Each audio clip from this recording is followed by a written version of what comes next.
योगी सरकार ने इतिहास की किताबों में बड़ा बदलाव किया है, जिसके बाद अब यूपी के स्कूलों में मुगलों का इतिहास नहीं पढ़ाया जाएगा। यह बदलाव 10वीं, 11वीं और 12वीं की किताबों में किया गया है।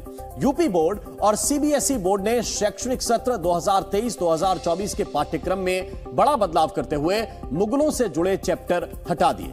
12वीं कक्षा की किताब भारतीय इतिहास के कुछ विषय द्वितीय से शासक और मुगल दरबार को हटाया गया है। इनमें अकबरनामा, बादशाहनामा, पांडुलिपियों की रचना, मुगल शासक और उनका साम्राज्य शामिल थे। साथ ही शाही, नौकरशाही, शाही परिवार, मुगल अभिजात वर्ग और औपचारिक धर्म के बारे में भी पढ़ाया जाता था। इसी तरह 11वीं की किताब से इस्लाम का उदय, संस्कृतियों में टकराव, औद्योगिक क्रांति, समय की शुरुआत का पाठ भी अब हटा दिया गया। वहीं 12वीं की नागरिक शास्त्र की किताब से अमेरिकी वर्चस्व और शीत युद्ध से जुड़े पाठ को भी हटा दिया गया है। इसके अलावा स्वतंत्र भारत में राजनीति की किताब से एक दल के प्रभुत्व का दौर और जन आंदोलनों का उदय का पाठ भी हटा दिया गया।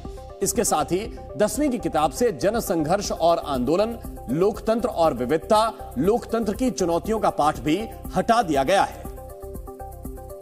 यूपी में मुगलों के इतिहास को पाठ्यक्रम से हटाए जाने के मुद्दे पर सियासत भी तेज हो गई है। विपक्ष ने इस मुद्दे पर योगी सरकार के साथ केंद्र सरकार को भी घेर लिया और आरोप लगाया कि किताबों में इतिहास के पन्नों को हटा देने से इतिहास बदल नहीं जाएगा और भारत का जो इतिहास है वो पूरी दुनिया जानती है। समाजवादी पार्टी ने इस मुद्दे को धर्म की राजनीति से जोड़ते हुए बीजेपी पर हमला किया।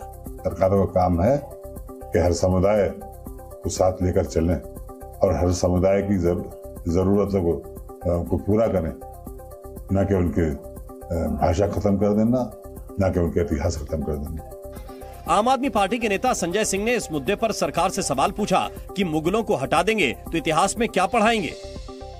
सब कुछ मिटाने पे आप लग जाएंगे तो ये लाल किला भी मिटाना पड़ेगा, राष्ट्रपति भवन भी मिटाना पड़ेगा, पूरे देश की तमाम धरोहर और विरासत मिटानी पड़ेगी आपको। संजय सिंह ने कहा कि अंतिम मुगल बादशाह बहादुर शाह जफर को 1857 की क्रांति का हीरो कहा जाता है, तो उनका इतिहास क्यों नहीं पढ़ाया जाएगा।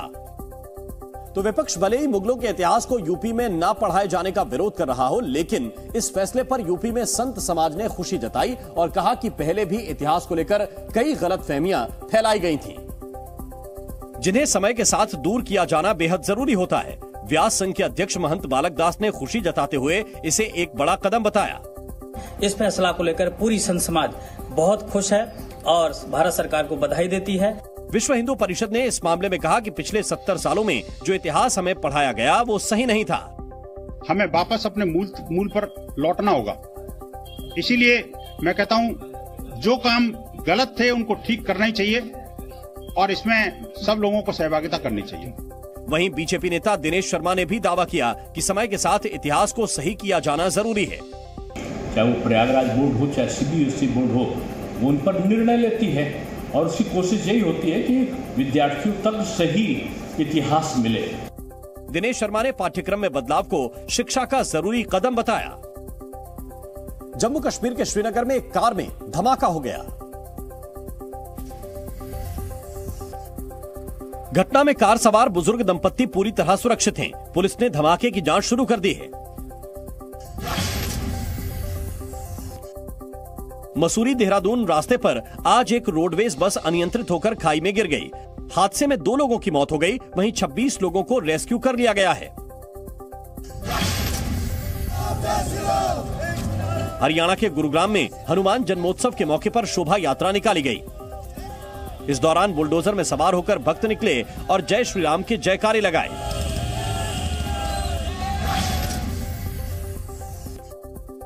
यूपी बोर्ड के सिलेबस से मुगल इतिहास हटाए जाने पर बरेली के उलेमाओं ने नाराजगी जताई। मुस्लिम जमात के अध्यक्ष मोहम्मद शाहबुद्दीन ने कहा कि सरकार को सिलेबस से खिलवाड़ करने का कोई अधिकार नहीं है।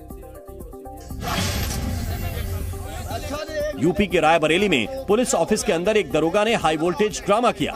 दरोगा ने अपने ही साथी पुलिस वालों पर कई गंभीर आरोप लगाए और यहां तक कह दिया कि विभाग के लोग ही शहर में नशे का कारोबार करवाते हैं। कांग्रेस नेता राहुल गांधी मोदी सरनेम मानहानि मामले में 2 साल की सजा के खिलाफ कल अपील करेंगे। जानकारी के मुताबिक फैसले को चुनौती देने वाली याचिका तैयार कर ली गई है, जिसे दायर करने राहुल गांधी कल खुद सूरत जाएंगे। इस दौरान राहुल गांधी के साथ उनकी लीगल टीम भी होगी, जिसकी मदद से राहुल गांधी सूरत सेशंस कोर्ट में सजा के खिलाफ अपील दायर करेंगे। बताया जा रहा है कि इस याचिका में राहुल गांधी मानहानि मामले में दोष पर रोक की मांग करेंगे। अगर कोर्ट दोष पर रोक लगा देती है तभी उनकी संसद सदस्यता बहाल हो सकेगी। इससे पहले ये खबर थी कि राहुल गांधी गुजरात हाईकोर्ट में अपील करेंगे, लेकिन अब बताया जा रहा है कि राहुल गुजरात हाईकोर्ट नहीं जाएंगे और वो सूरत के सेशंस कोर्ट में ही अपील करेंगे। 2019 में राहुल गांधी की मोदी सरनेम पर की गई टिप्पणी मामले पर सूरत कोर्ट ने 23 मार्च को उन्हें दोषी मानते हुए 2 साल कैद की सजा सुनाई थी। इस सजा के बाद राहुल गांधी को लोकसभा से अयोग्य घोषित कर दिया गया था और उनकी सदस्यता रद्द हो गई थी। मानहानि मामले में दोषी करार दिए गए पूर्व लोकसभा सांसद राहुल गांधी की मुश्किलें कम होने का नाम नहीं ले रही हैं। उत्तराखंड के हरिद्वार कोर्ट में राहुल गांधी पर एक और मानहानि की याचिका दायर की गई, जिसे कोर्ट ने स्वीकार कर लिया। और मानहानि की इस याचिका पर हरिद्वार कोर्ट में अब 12 अप्रैल को सुनवाई होगी। राहुल गांधी के खिलाफ कोर्ट में यह याचिका एक आरएसएस कार्यकर्ता ने दायर की, जिसमें उन्होंने राहुल पर आरएसएस के अपमान का आरोप लगाया। सबसे बड़ी बात तो उन्होंने यही कही कि 21वीं सदी के जो कौरव है वो आरएसएस के कार्यकर्ता हैं, बल्कि उन्होंने अच्छी शिक्षा ग्रहण कर रखी है। उसके बावजूद भी उन्होंने आरएसएस की जो तुलना है वो कौरवों से करी। राहुल गांधी ने हरियाणा के कुरुक्षेत्र में 9 जनवरी 2023 में एक बयान में आरएसएस को 21वीं सदी का कौरव बताया था। 21वीं सदी के कौरव हाफ पैंट, खाकी हाफ पैंट पहनते हैं, हाथ में लाठी लिए होते हैं और शाखा लगाते हैं। कमल भदौरिया ने आरोप लगाया कि आरएसएस मुश्किल समय में लोगों की मदद करने वाला संगठन है, लेकिन राहुल ने अपने बयान से आरएसएस को बदनाम किया। राहुल गांधी ने इस बीच देश में महंगाई बढ़ने का आरोप लगाया। फेसबुक पर राहुल ने एक पोस्ट शेयर की, जिसमें उन्होंने महंगाई, हेल्थ केयर, शिक्षा और अर्थव्यवस्था को लेकर केंद्र सरकार पर निशाना साधा। राहुल गांधी ने आरोप लगाया कि भारत में महंगाई पिछले कुछ सालों में तेजी से बढ़ी और जिन जरूरी चीजों के दाम घटने चाहिए थे वो और बढ़ते ही जा रहे हैं। फेसबुक पर राहुल गांधी ने लिखा कि महंगाई आज भारत की सबसे जटिल समस्याओं में से एक है। दवाइयों की कीमतें इस साल फिर 11% से ज्यादा बढ़ा दी गई। हेल्थ केयर और शिक्षा का खर्च आसमान छूता जा रहा है। बेरोजगारी, सुस्त अर्थव्यवस्था के कारण नौकरी पेशा लोगों की आमदनी नहीं बढ़ रही। ऊपर से महंगाई की मार, ईएमआई की किश्तें बढ़ती जा रही हैं। यूपीआई ट्रांसफर पर सरचार्ज लगेगा। अब पैसों के लेन देन में भी अलग से पैसे देने होंगे। पेट्रोल डीजल तो महंगा था ही, अब गाड़ियां और टोल टैक्स भी महंगा होगा। राहुल गांधी ने यह भी आरोप लगाया कि देश में इन मुद्दों पर नहीं बल्कि सिर्फ सांप्रदायिकता की चर्चा हो रही है। इस बीच राजस्थान के जयपुर में हुए कांग्रेस के एक सम्मेलन में मुख्यमंत्री अशोक गहलोत ने भी मोदी सरकार पर निशाना साधा। अशोक गहलोत ने आरोप लगाया कि राहुल गांधी को षड्यंत्र करके संसद से निकाला गया, जिसके नतीजे केंद्र सरकार को भुगतने पड़ेंगे। सीएम गहलोत ने इस दौरान इशारों में बड़ा बयान देते हुए कहा कि धर्म की बात करने वाले लोकप्रिय हुए। हिटलर भी लोकप्रिय हुआ, लेकिन उसने जर्मनी को बर्बाद कर दिया। अगर आप धर्म की बात करोगे तो लोकप्रियता आराम से आसमान छू देगी आपकी। और बाद में क्या हुआ जर्मनी का? पूरा देश आज भी हिटलर को याद करता है। बर्बाद कर दिया पूरी जर्मनी को उसने। अशोक गहलोत ने दावा किया कि राहुल गांधी पर ओबीसी विरोधी होने का आरोप भी गलत लगाया गया। तो मैं ओबीसी का आदमी खड़ा हूँ।